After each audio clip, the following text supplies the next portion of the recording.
buka terlebih dahulu. Assalamualaikum warahmatullahi wabarakatuh. Waalaikumsalam warahmatullahi wabarakatuh.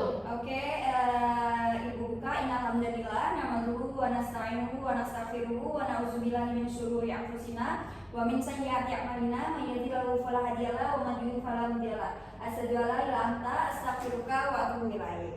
Jadi gimana anak-anak kabarnya selama liburan? Alhamdulillah baik Ibu. Masya Allah, ini pada liburan semua ya, libur kemarin? Ya Bu. Wah, teman-temannya udah pada berangkat atau ada yang belum? Sudah. Oke, baik. Kalau sudah, agar kita lebih akrab, Ibu pengen kenalan terlebih dahulu satu persatu. Silahkan, bisa? Perkenalkan, nama saya Anggun. Ya. Nama saya Maharani. Maharani. Perkenalkan, nama saya Nia. Oh, Nia. Oke. Ya, Ibu kayaknya pernah ingat kata-kata nama Nia di ruang BK ya.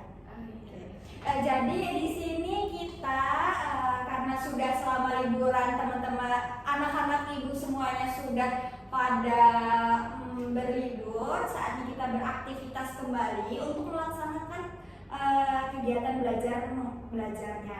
Jadi sebelum kita ke kegiatan belajar anak-anakku semua, di sini Ibu bernama Cindy Apriliani selaku guru BK di sekolahan kita, yang mana pada hari ini kita akan mengadakan bimbingan klasika. Apakah anak-anak sudah tahu apa itu bimbingan klasika? Belum. Jadi belum ada yang tahu? Belum. Oke, Ibu jelaskan dulu. Di sini bimbingan klasikal itu adalah layanan yang dilakukan di dalam kelas, di mana di sini guru bimbingan dan konselingnya Ibu sendiri ini untuk memberikan bantuan kepada seluruh siswa secara bersamaan. Nah, tujuannya apa? Tujuan ini adalah untuk membantu siswa agar mengembangkan potensi, mengatasi kesulitan, dan meningkatkan keterampilan hidup yang relevan dengan tugas-tugas perkembangannya. Nah, oleh karena itu, karena maraknya kasus perilaku membolos, meninggalkan kelas saat jam pelajaran, dan lain sebagainya. Kira-kira kalau Ibu mengangkat topik penanggulangan perilaku membolos, ada yang sudah tahu belum apa itu perilaku membolos? Ya, silakan. Menurut saya Bu, perilaku membolos itu kayak siswa tidak mengikuti pelajaran di sekolah.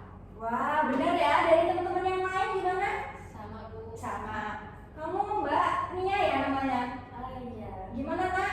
Kalau menurut aku bolos itu tuh kita ninggalin sekolah pas waktu lagi ada kegiatan ataupun ada jam. Oke, bagus, mantep, good job. Nah, di sini Ibu akan lebih jelaskan terlebih dahulu. Jadi perilaku membolos itu benar kata Anggun dan Nia, itu tindakan seseorang khususnya siswa tidak masuk sekolah atau meninggalkan saat jam pelajaran di sekolahan tanpa izin dan alasan yang jelas. Itu biasanya dilakukan oleh siswa-siswa yang apa, ada yang tahu? Bandel. Nah, benar, good job. Selain itu, tapi anak-anak bandel itu banyak penyebabnya. Kita tidak bisa mengejudge kenapa siswa itu membandel ya. Nah, kemudian biasanya perilaku ini dilakukan secara berulang tanpa pemberitahuan kepada pihak sekolah atau guru.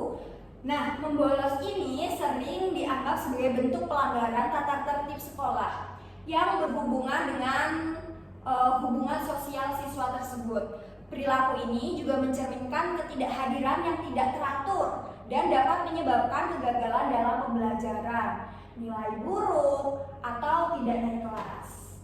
Seperti itu. Sudah tahu semuanya? Tahu. Kalau tahu boleh diulangin? Ya, jadi bolos itu adalah perilaku yang tidak baik. Kayak misalnya lagi belajar terus dia keluar kelas gitu, nakal, bandel gitu Bu. Ya. Jadi itu tadi ya pengertian dari perilaku membolos. Nah, ada yang tahu faktor-faktor penyebab membolos apa saja? Ya, silakan. Ini kayaknya aktif anaknya. Faktor sosial biasanya Bu, kayak ngikutin teman. Biasanya juga kan kalau di sekolah itu kan membosankan ya, sedangkan lingkungan luar itu dia lebih menarik daripada lingkungan sekolah. Kayak di sekolah kita biasanya kan kayak anak-anak tuh nggak boleh merokok atau apa. Kalau di luar sekolah kan mungkin mereka lebih bebas-bebasnya gitu. Benar, good job. Ya biasanya sih ada juga sih bu murid itu yang kayak nggak suka sama pelajaran atau sama gurunya, jadi dia tuh kayak lebih milih udahlah aku mau keluar aja mau sama ini sama pelajaran. Oke, itu keluh kesah dari siswanya langsung seperti itu. Dari Nak Nia gimana? Kalau saya kayaknya mungkin ada kayak faktor mungkin nggak punya teman atau gimana, makanya kayak nggak suka sama lingkungan sekolah gitu bosan. Oke, itu pandangan dari anak-anak semua selaku siswa di SMP sekolah ini. Kemudian Ibu mau menjelaskan di sini ada faktor-faktor penyebabnya. Mungkin anak-anak semua tidak asing dengan faktor internal, faktor eksternal, dan lain sebagainya. Tapi perlu diketahui anak-anakku semua, di sini ada dua faktor yang menyebabkan perilaku membolos. Itu ada faktor internal, yang dimana faktor internal itu adalah dari diri sendiri, yang mana kurangnya motivasi belajar, minat sekolahnya rendah, yang akibatnya dia membolos sekolah, kemudian kurangnya kontrol diri dari diri sendiri, itu kurangnya mengontrol dirinya, belum bisa mengendalikan diri, yang mengakibatkan siswa tersebut melakukan atau membolos saat jam pelajarannya. Kemudian faktor eksternal itu dari luar individu, dari luar bukan dari dalam. Kemudian itu adalah yang pertama tadi sudah dijelaskan, pengaruh dari temannya, sering dipengaruhi oleh teman-teman sebayanya yang memiliki teman yang sering membolos, cenderung melakukan hal yang sama. Jadi biasanya anak-anak semuanya kalau nanti diajak temennya untuk membolos, diajak nongkrong saat jam pelajaran atau diajak ke kantin, sebisa mungkin anak-anakku semua di sini bisa mengontrol dirinya. Kemudian pengaruh keluarganya juga bisa, atau mungkin di keluarganya dia banyak masalah dan lain sebagainya. Kemudian pola asuh orang tua, nah ini sangat penting. Pola asuh orang tua yang kurang baik atau kurangnya partisipasi orang tua dalam pendidikan anak itu dapat menyebabkan perilaku membolos. Coba gambarannya seperti ini. Orang tua taunya anaknya berangkat ke sekolahan, benar? Benar. Tapi tidak tahu bagaimana anaknya ketika sudah di sekolahan, bagaimana, apakah pengaruh teman itu tadi, atau dia malas dengan jam pelajarannya, atau banyak kasus-kasus lainnya yang menyebabkan siswa tersebut akhirnya membolos, yaitu tadi pola asuh orang tua, kurangnya pengawasan, kurangnya perhatian dari orang tuanya, atau mungkin kurangnya perhatian juga dari teman-temannya yang mengakibatkan dia merasa sendiri, akhirnya dia mengasingkan diri, atau itu tadi ya benar kata Nia, dibully dan lain sebagainya. Kemudian juga ada lingkungan sekolah, seperti kebijakan sekolah yang tidak konsisten. Kebijakan yang tidak konsisten ini dalam menghadapi perilaku membolos dapat mempengaruhi siswa untuk membolos. Seperti itu. Mata pelajaran yang kurang diminati, benar kata Mbak Sila tadi. Mata pelajaran yang dia tidak minat dengan pelajarannya, yang mengakibatkan akhirnya dia meninggalkan kelasnya, seperti itu. Itu tadi faktor-faktornya. Sudah pada paham? Paham, Bu.